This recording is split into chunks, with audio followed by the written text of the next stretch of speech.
ಡೆಂಡೊಟ್ಟು ಅಣೆಕಟ್ಟು ಬಳಿಯ ತಡೆಗೋಡೆ ಕುಸಿಯುವ ಭೀತಿ.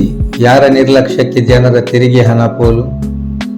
ಶಿರುವ ಹಾಗೂ ಮೂಡುಬೆಳ್ಳೆ ಗ್ರಾಮಗಳ ಗಡಿಭಾಗ ಡೆಂಡೊಟ್ಟು ಎಂಬಲ್ಲಿನ ಪಾಪನಾಶಿನಿ ಹೊಳೆಗೆ ಕಟ್ಟಲಾದ ಅಣೆಕಟ್ಟು ಅಧಿಕಾರಿಗಳ ನಿರ್ಲಕ್ಷ್ಯಕ್ಕೆ ಬಲಿಯಾಗುತ್ತೋ ಎಂಬ ಆತಂಕ ಒಂದು ಕಡೆಯಾದರೆ, ಮತ್ತೊಂದು ಕಡೆ ಅಣೆಕಟ್ಟು ಬಳಿ ನಿರ್ಮಿಸಲಾದ ತಡೆಗೋಡೆ ಬಹುತೇಕ ಕುಸಿಯುವ ಹಂತದಲ್ಲಿದೆ. ಈ ಭಾಗದ ನೂರಾರು ಕೃಷಿಕರ ಕೃಷಿ ಚಟುವಟಿಕೆಗಳಿಗೆ ಅನುಕೂಲವಾಗುವ ರೀತಿಯಲ್ಲಿ ಪಾಪನಾಶಿನಿ ಹೊಳೆಗೆ ಕಟ್ಟಲಾದ ಅಣೆಕಟ್ಟು ನಿರ್ವಹಣೆ ಇಲ್ಲದೆ ಇದರಿಂದ ಉಪಯೋಗಕ್ಕಿಂತ ತೊಂದರೆಗಳೇ ಅಧಿಕ ಎಂಬಂತಾಗಿದೆ. ಸಮಯಕ್ಕೆ ಸರಿಯಾಗಿ ಅಣೆಕಟ್ಟಿನ ಹಲಗೆ ತೆಗೆಯದ ಕಾರಣ ಪಕ್ಕದ ಕೃಷಿ ಭೂಮಿ ಮುಳುಗಡೆಗೊಂಡು ಸ್ಥಳೀಯ ಕೃಷಿಕರು ಸಮಸ್ಯೆ ಅನುಭವಿಸಿದ್ದು ಒಂದು ಕಡೆಯಾದರೆ, ಅಣೆಕಟ್ಟಿನ ಮೇಲಿನ ನೀರು ರಭಸವಾಗಿ ನಿಯಂತ್ರಣ ಇಲ್ಲದೆ ಹರಿಯುತ್ತಿದ್ದರ ಪರಿಣಾಮ ಅಣೆಕಟ್ಟು ಬಳಿ ಕಳೆದ 3 ವರ್ಷಗಳ ಹಿಂದೆ ಲಕ್ಷಾಂತರ ರೂಪಾಯಿ ವೆಚ್ಚದಲ್ಲಿ ಕಟ್ಟಲಾದ ತಡೆಗೋಡೆ ಕುಸಿಯುವ ಹಂತದಲ್ಲಿದೆ. ಸರಿಯಾದ ವೇಳೆಯಲ್ಲಿ ಹಲಗೆ ತೆಗೆಯುವುದಿದ್ದರೆ ಮಾನವ ಕೂಲಿಗಳ ಸಹಾಯದಿಂದ ತೆಗೆಯಬಹುದಿತ್ತು. ಯಾರಿಗೂ ಯಾವ ತೊಂದರೆಯೂ ಆಗುತ್ತಿರಲಿಲ್ಲ. ಆದರೆ ಇದೀಗ ಅನಿವಾರ್ಯ ಸ್ಥಿತಿಯಲ್ಲಿ ಅಣೆಕಟ್ಟನ್ನು ನಿರ್ವಹಣೆ ಮಾಡಬೇಕಾದ ಗುತ್ತಿಗೆದಾರ ಇಟಾಚಿ ಯಂತ್ರದ ಮೂಲಕ ಹಲಗೆ ತೆರವು ಕಾರ್ಯ ನಡೆಸುತ್ತಿದ್ದರಿಂದ ಹಲಗೆಗೆ ಹಾನಿಯಾಗುವುದು ಒಂದು ಕಡೆಯಾದರೆ, ಸೇತುವೆ ಮೇಲಿನ ಕಂಬಿಗಳು ಇಟಾಚಿ ಯಂತ್ರಕ್ಕೆ ಸಿಲುಕಿ ಧ್ವಂಸಗೊಳ್ಳುತ್ತಿದೆ. ಶಾಲಾ ಪುಟಾಣಿಗಳ ಸಹಿತ ಸಾರ್ವಜನಿಕರ ಸೇತುವೆ ಮೇಲಿನ ನಡಿಗೆ ಅಭದ್ರತೆಯಿಂದ ಕೂಡಿದೆ.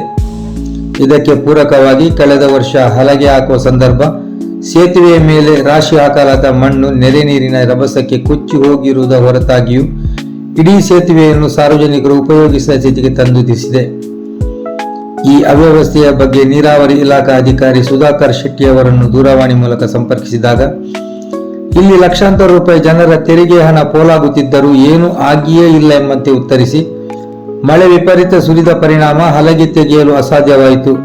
ಸೇತುವೆಯ ಕಂಬಿ ಸಹಿತ ಹಾನಿಗೊಳಗಾದ ತಡೆಗೋಡೆ ನಿರ್ಮಾಣಕ್ಕೆ ಶೀಘ್ರದಲ್ಲೇ ವ್ಯವಸ್ಥೆ ಕಲ್ಪಿಸಲಾಗುವುದು. ಸೇತುವೆ ಮೇಲಿನ ಮಣ್ಣು ಇದೀಗ ತೆರವುಗೊಳಿಸಲಾಗುವುದು ಎಂದಿದ್ದಾರೆ. ಲಕ್ಷಾಂತರ ರೂಪಾಯಿ ಜನರ ತೆರಿಗೆ ಹಣ ಇಲ್ಲಿ ಪೋಲಾಗಿರುವುದಕ್ಕೆ ಯಾರು ಹೊಣೆ? ಗುತ್ತಿಗೆದಾರನು, ಅಧಿಕಾರಿಯೋ, ಇಲ್ಲ ಅವರನ್ನು ನಿಯಂತ್ರಿಸಬೇಕಾದ ಜನಪ್ರತಿನಿಧಿಯೋ ಎಂಬ ಉತ್ತರವೇ ಇಲ್ಲದ ಪ್ರಶ್ನೆಗಳಿಗೆ ಈಗ ಉತ್ತರಿಸುವವರು ಯಾರು? ಈ ಬಗ್ಗೆ ಸ್ಥಳೀಯ ನಿವಾಸಿ ಸಂತೋಷ್ ಶೆಟ್ಟಿ ಅವರು ಮಾತನಾಡಿದ್ದಾರೆ. ಹೀಗೆ ಗ್ರಾಮ ಪಂಚಾಯತ್ ಮತ್ತು ಮೂಡುಬೆಳ್ಳೆ ಗ್ರಾಮ ಪಂಚಾಯತ್ ರೈತರಿಗೆ ಅನುಕೂಲ ಆಗುವ ಆಣೆಕಟ್ಟು, ಡೆಂಡೊಟ್ಟು ಆಣೆಕಟ್ಟು, ಇದರ ಹಲಗೆ ಹಾಕುವಾಗ ಇದಕ್ಕೆ ಮಣ್ಣು ಹಾಕಿದ ಉಳಿದ ಮಣ್ಣನ್ನು ಸೇತುವೆ ಮೇಲೆ ಬಿಟ್ಟಿದ್ದಾರೆ. ಇಲ್ಲಿ ಜನರಿಗೆ, ರಿಕ್ಷಾದಲ್ಲಿ ಹೋಗುವವರಿಗೆ, ಅಲ್ಲದೆ ಸ್ಕೂಟರ್ನಲ್ಲಿ ಹೋಗುವವರಿಗೆ ಮತ್ತು ಜನರಿಗೆ ಸಂಚಾರ ಮಾಡಲು ಇಲ್ಲಿ ಆಗುವುದಿಲ್ಲ. 1 ವರ್ಷ ಆಯಿತು, ಮಣ್ಣು ಹಾಗೆ ಉಂಟು. ನಂತರ ಈ ಸಲ ಸಮಯದಲ್ಲಿ ಹಲೆ ತೆಗೆದ ಕಾರಣ ಇಲ್ಲಿ ನೀರೆಲ್ಲ ತುಂಬಿಕೊಂಡು ರೈತರಿಗೆಲ್ಲ ಹಾನಿ ಉಂಟಾಗಿದೆ. ಮತ್ತು ಇದರ ತಡೆಗೋಡೆ ಎಲ್ಲ ಕುಸಿದಿದೆ ಮತ್ತು ಇನ್ನು ಕುಸಿಯುವ ಹಂತದಲ್ಲಿ ಇದೆ. ಇದಕ್ಕೆ ಸೂಕ್ತ ಸಮಯದಲ್ಲಿ ಇದರ ಹಲಗೆ ತೆಗೆಯಬೇಕು ಮತ್ತು ಇದು ರೈತರಿಗೆ ಅನುಕೂಲವಾಗಿ ಆಗುವ ಹಾಗೆ ಇದನ್ನು ಸರಿಯಾಗಿ ಅದರ ತಡೆಗೋಡೆ ಕಟ್ಟಬೇಕು.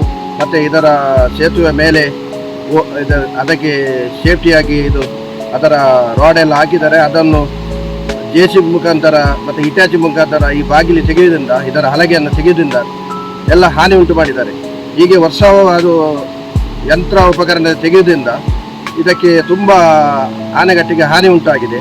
ಇನ್ನು ಮುಂದೆ ಆದರೂ ನೀರಾವರಿಯಾಗಿ ಇದಕ್ಕೆ ಟೆಂಡರ್ ಕೊಟ್ಟ ಯಾರು ವ್ಯಕ್ತಿಗಳಾಗಲಿ ಅವರಿಗೆ ಸರಿಯಾದ ಟೈಮಲ್ಲಿ ಮಾನವ ಕಾರ್ಮಿಕರಿಂದ ಅದನ್ನು ಹಲಗೆ ತೆಗೆದು